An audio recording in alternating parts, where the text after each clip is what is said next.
Mga kapuso, Tiangge kag balay na tupok sa sunog sa San Miguel, Iloilo. Sa Dumaraw Capiz naman, mga stall sang prutas ginlamon man sang kalayo. Si Julius Bilacaol nakatutok.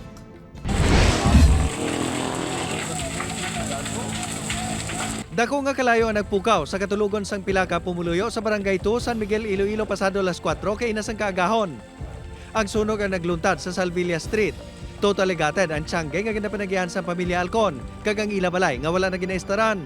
Partially damaged naman ang balay sa pamilya Salvilla nga katupan sa Tiangge. Ang bana sa senior citizen nga si Seria, naglaom nga aga na bangod masanag na sagwa. Paglingling niya sa bintana, may nagapitik-pitik na. Yamang may sunog, may sunog. Amo sugwa ko na ang sunog ara na sa namon sa kilid na.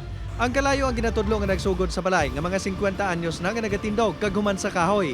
Madasi kini nga naglaton sa Tiangge nga human man sa light materials. Base sa inisyal nga investigasyon, posible kuryente ang gintunaan sa kalayo. Mga kuryente na ano yun, kag puro sinugpunan. Damo ang nagpadlit-padlit mga wiring na bids-bids bila pag sunog. Wala ang mga tagiyas ang ginpadulungan sang news team ang lugar. Wala man sang gin-report nga nasamaran bangod sa sunog. Naglabot sa 80,000 pesos ang ginbilin sini nga kahalitan.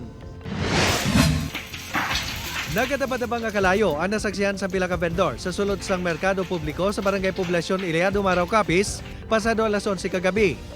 Ang kalayo ang naglamon sang 4 ka stall sa mga prutas, malapit sa entrance sa merkado.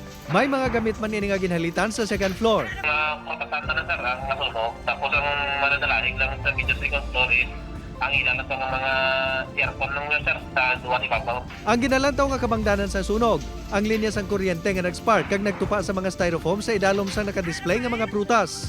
Apang padayon pa ang investigasyon sang BFP. Nakuha ko na kami sa sample sir, ipadala naman sa Article Laboratory, so direct na ito ma-determine sa mga short circuit mong itang iya parente. Naglabot naman sa ginabuluman ta 888,000 pesos ang halit nga ginbilin sang kalayo.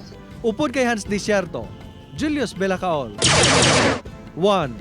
Western Visayas.